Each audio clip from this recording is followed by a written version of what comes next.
Oi, gente, tudo bem? Estamos aqui com mais um dia de devocional, hoje com o capítulo 18 de João, né? Um capítulo aí que vem recheado de informações, um capítulo que até, assim, dentro dele, a gente vê várias histórias que, quando a gente está lendo os demais evangelhos, né? Lucas, Marcos e João, às vezes a gente vê em vários momentos, em relatos, formas de relatos diferentes também, né? Então, é um capítulo que relata aí vários momentos desse último tempo de caminhada de Jesus nessa perspectiva de João, né? Então vamos aí para mais um momento com o Senhor através da sua palavra e vamos mais uma vez orar e declarar, entregar esse momento a Ele, né? Que tudo é por Ele, para Ele, né? Então a gente precisa sempre colocar Ele na frente das nossas vidas, dos nossos projetos. Amém? Então vamos orar.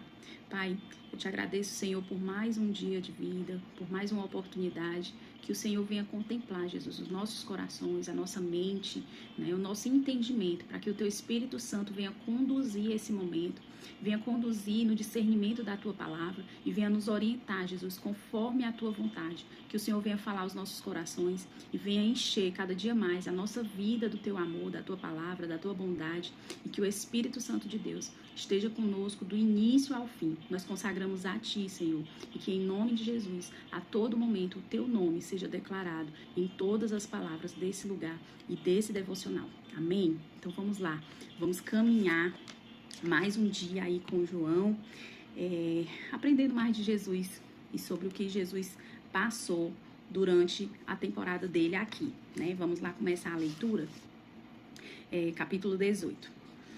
Aqui vai falar o quê? Começa Jesus no Getsemane, né? Tendo Jesus dito estas palavras, saiu juntamente com seus discípulos para o outro lado do ribeiro de Cedron, onde havia um jardim, que no caso é o Getsemane, e aí entrou com eles. De início, a gente sabe que Jesus, sempre quando ele queria ter momentos de oração, ele sempre se recolhia. E o jardim do Getsemane, né, o Jardim das Oliveiras, ele era um lugar já conhecido pelos discípulos como um lugar onde o Senhor sempre gostava de ir para orar, né? Então, assim, Jesus não estava se escondendo naquele lugar. Ele começa relatando, ele sai do cenáculo que ele estava com seus discípulos, né? Onde ele proporcionou ali aquele momento de mesa, de comunhão com seus discípulos, de ensino, de oração, e aí vai para esse lugar de intimidade com o Pai. Então, primeiro, o que a gente enxerga aí nessa história, no decorrer da história que João vai relatando?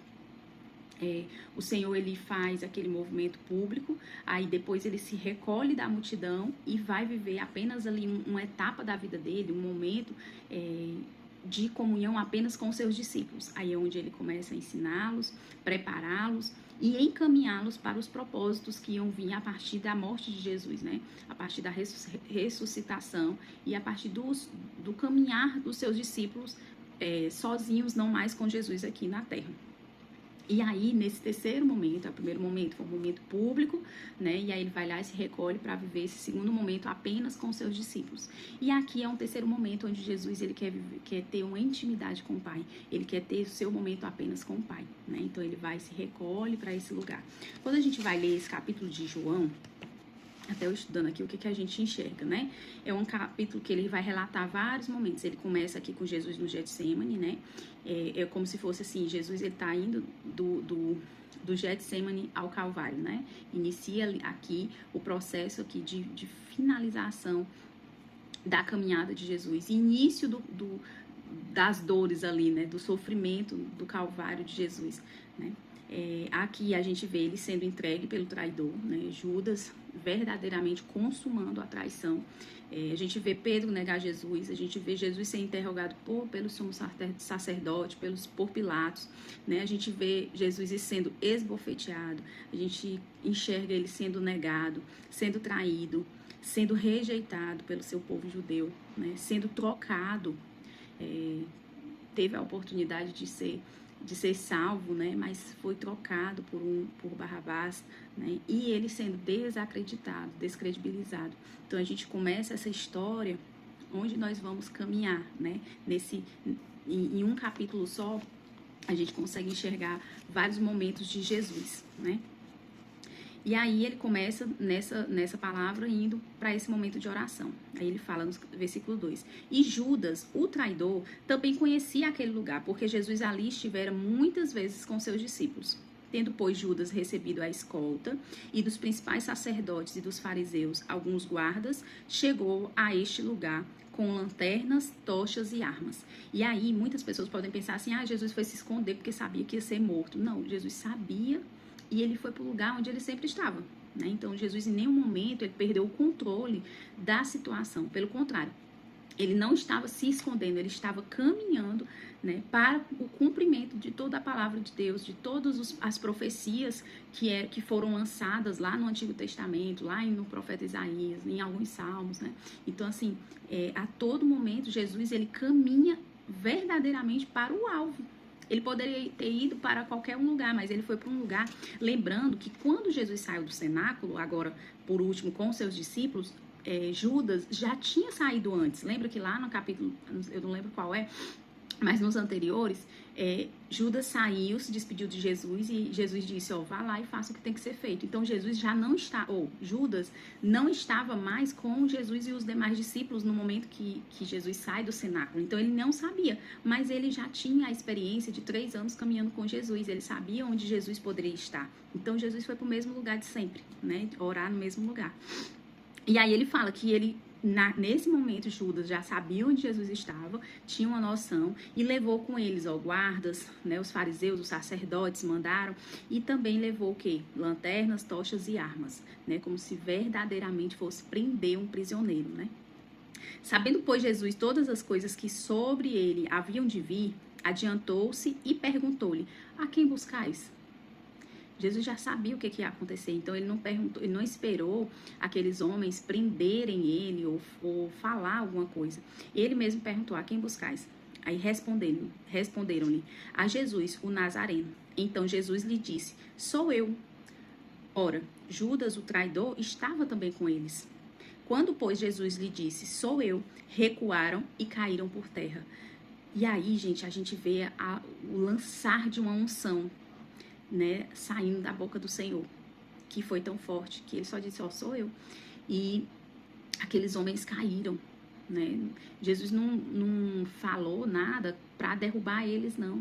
É porque a própria unção falou por si só, né? O próprio Deus estava ali presente naquele lugar, ciente de tudo que ia acontecer e fazendo de uma certa forma a proteção, mas Jesus não evitou, ele não deixou que recuou de fazer o que ele tinha que fazer, né?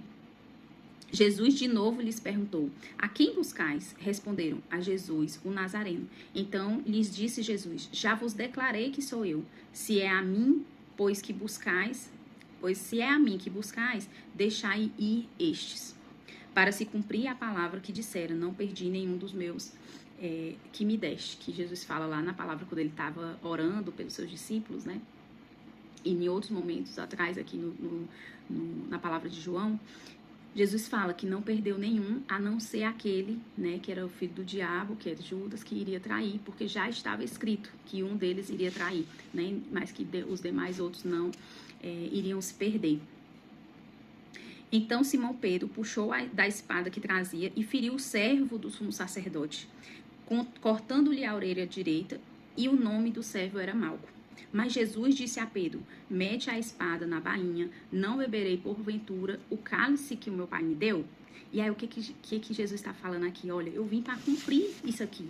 Então não tente impedir os projetos que o Senhor já fez. E aí, gente, nesse momento aqui, me lembra muito, às vezes a gente quer dar um jeitinho de fazer com que as coisas aconteçam na nossa vida, mas às vezes a gente também quer dar um jeito de fazer com que as coisas aconteçam na vida do outro. Muitas vezes, nós tentamos, de alguma forma, mostrar para alguém o que é certo, ou direcionar, ou querer impedir que o agir de Deus. Às vezes, a pessoa está passando por uma provação que é um tratamento de Deus, né? O Senhor está fazendo um tratamento com aquela pessoa. E nós começamos, muitas vezes, a tentar impedir esse tratamento, querendo ajudar, querendo melhorar. Então, até nisso, nós precisamos ter discernimento. Essa palavrazinha, esse último versículo aqui, o versículo 11, veio ao meu coração muito dessa forma. Poxa, quantas vezes a gente tenta ajudar as pessoas, só que o Senhor está fazendo um tratamento com ela. Então, até para isso, nós precisamos orar e pedir discernimento a Deus sobre o que fazer. Nós não podemos, aqui o que Pedro fez? Pedro, ele tentou brigar com armas carnais, né? E a guerra ali, Jesus, ele estava a todo momento sereno, calmo, no controle da situação. Em nenhum momento Jesus perdeu o controle do que ele estava fazendo. Só que ele estava fazendo ali, Pedro estava querendo lutar com o inimigo errado.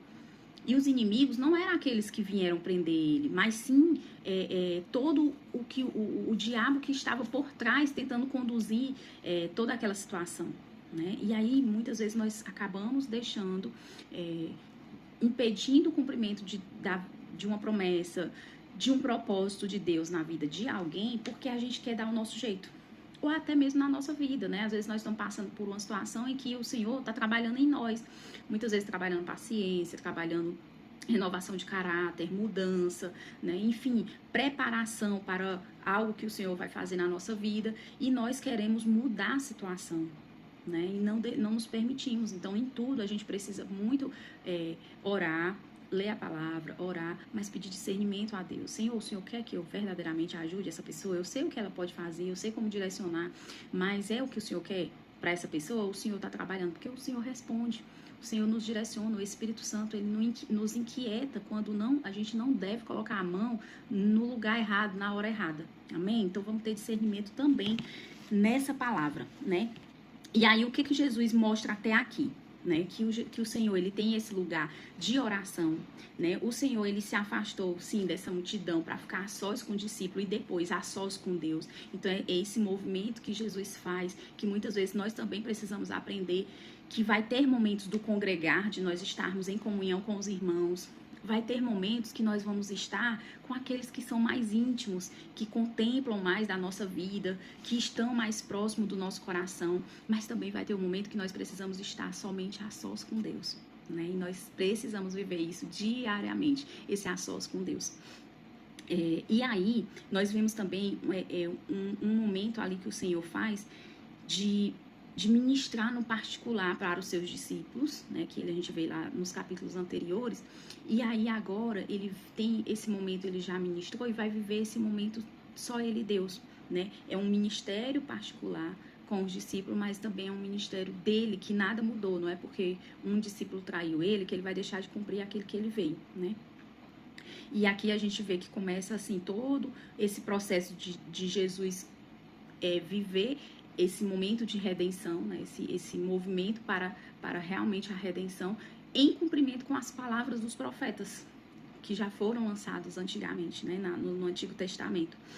E em nenhum momento Jesus tenta se ocultar. Pelo contrário, ele se mostra, ele se coloca no controle. A todo momento a gente vê um Jesus sereno, um Jesus calmo, totalmente no controle da situação, totalmente dentro da vontade de Deus, que é o que nós precisamos ter. Nós precisamos caminhar sob a vontade de Deus.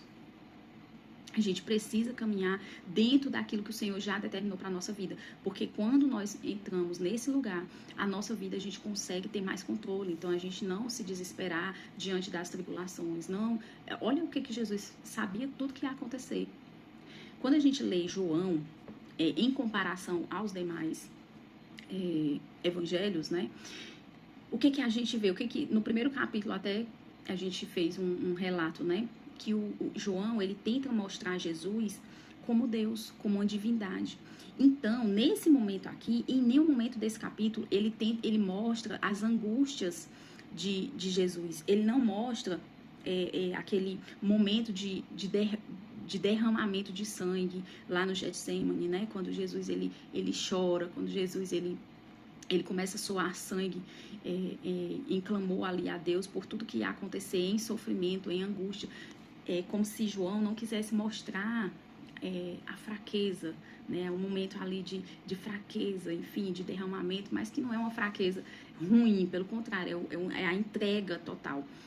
Mas ele mostra Jesus totalmente superior, como verdadeira divindade, né? Não superior no sentido de arrogante, mas superior a tudo que estava por vir.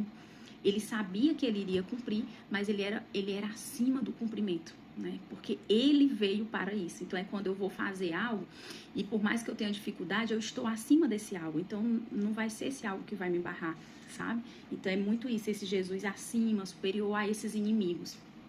Mas vamos lá, dar continuidade aqui na leitura. Versículo 12. E aqui começa já Jesus perante os sacerdotes, né? Ele começa aí esse momento de ser interrogado.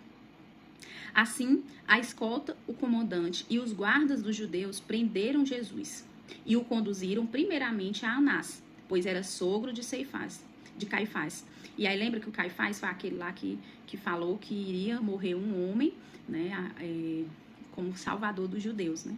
Sumo sacerdote naquele tempo. Aí tá aqui, versículo 14. Ora, Caifás era quem havia declarado aos judeus ser conveniente morrer um homem pelo povo. Né? Então, era aquele sacerdote que teve ali uma visão profética, uma palavra de conhecimento, enfim. Simão Pedro e outros discípulos seguiram a Jesus. Sendo este discípulo conhecido do sumo sacerdote, entrou para o pátio deste com Jesus. Pedro, porém, ficou de fora, junto à porta. Saindo, pois, o outro discípulo, que era conhecido do sumo sacerdote, falou com o encarregado da porta e levou a Pedro para dentro. Então, a criada encarregada da porta perguntou a Pedro: não és tu também um dos discípulos deste homem? Não sou, respondeu ele. Ora, os servos e os guardas estavam ali tendo acendido um braseiro por causa do frio e aquentavam-se. Pedro estava no meio deles, aquentando-se também, né? Então, aqui a gente já vê, nesse primeiro momento, a negação de Pedro, né? Pedro mostrando verdadeiramente que todas as palavras que o Senhor lançou nessa terra se cumprem. Então, se Jesus fala que você vai fazer algo, que você vai viver algo, que algo vai acontecer na sua vida, vai se cumprir, não importa o tempo. Então, aqui, mais uma vez, começa aí aquilo que Jesus falou para Pedro: ó, você vai me negar 3 vezes. Aí aqui já é o relato da primeira negação de Pedro. Então, o sumo sacerdote interrogou a Jesus acerca dos seus discípulos e a da sua doutrina. Declarou Jesus: eu tenho falado francamente ao mundo, ensinei continuamente tanto nas sinagogas como no templo, onde todos os judeus se reúnem e nada disse em oculto. Então, Jesus está dizendo assim: olha, por que vocês estão me interrogando? O que vocês querem mais saber se eu já declarei tudo abertamente? Eu não escondi nada. Eu já proclamei quem eu sou, que eu sou o Messias, que eu sou o Filho de Deus. Como que você pode ser salvo? De que forma você deve caminhar? O que você deve fazer? Então, ele está dizendo, ó, nada eu disse em oculto. Versículo 21. Por que me interrogas? Pergunta aos que ouviram o que lhe falei. Bem sabem eles o que eu disse. Então pergunta lá aqueles que me ouviram, eles já sabem o que eu disse. E eu não vou voltar atrás no que eu disse, não. Dizendo ele isto, um dos guardas que ali estavam deu uma bofetada em Jesus, dizendo: é assim que falas ao sumo sacerdote? Replicou-lhe Jesus: se falei mal, dá testemunho do mal, mas se falei bem, por que me feres? Então Anás o enviou à presença de Caifás, o sumo sacerdote, né? Então aqui nesse momento, Jesus ele passa ali por essa primeira ali, talvez, não sei se é a primeira, mas dentro do relato de João, é o primeiro momento ali que ele é esbofeteado, né? Mas a gente sabe que no relato dos demais evangelhos, como que Jesus passou, o quanto que ele foi humilhado, né? O quanto que ele foi abatido, né? Ele apanhou, ele foi cuspido, ele foi escarnecido. Então, assim, aqui começa todo esse momento do Calvário, né? Que é você viver aí o sofrimento em vida, é você passar por toda essa humilhação e sofrimento em vida. Versículo 25. Lá estava Simão Pedro, aquentando-se, e perguntaram-lhe: és tu, porventura, um dos discípulos dele? Ele negou e disse: não sou. Um dos servos do sumo sacerdote, parente daquele a quem Pedro tinha decepado a orelha, perguntou: não te vi eu no jardim com ele? E de novo Pedro o negou, e no mesmo instante cantou o galo, né? Então, assim, ó, a palavra se cumprindo. Versículo 28. Depois levaram Jesus da casa de Caifás para o pretório, e aí pretório era como se fosse um momento ali, quartel-general, né? E era cedo de manhã. Eles não entraram no pretório para não se contaminarem, mas poderem comer na Páscoa. Então Pilatos saiu para lhe falar e lhe disse: que acusação trazeis contra este homem? E aqui, gente, assim, ó, Jesus vai lá e ele é interrogado pelos sacerdotes, né? E aí agora ele vai ser interrogado por Pilatos. Por quê? Porque os sacerdotes, eles não poderiam decretar morte, matar ninguém, né? Então, assim, eles poderiam acusar aquela pessoa, mas eles não poderiam matar pela lei dos judeus, né? Eles não poderiam matar. Então, eles tinham que levar essa pessoa para um juízo cívico, né? Então, ele passou ali pelo juízo sacerdotal, né? Pela momento de interrogação ali religiosa, e aí ele vai para esse segundo momento, que é esse julgamento cívico, né, que é com Pilatos. E aí Pilatos pergunta, né, que acusação trazem contra este homem? E responderam-lhe, se este não fosse malfeitor, não te entregaríamos. Replicou-lhe, pois, Pilatos, tomai-o vós outros e julgue-o segundo a vossa lei. E responderam-lhe os judeus, a nós não nos é lícito matar ninguém. Então, por isso que eles enviaram Jesus ali para esse julgamento civil, né?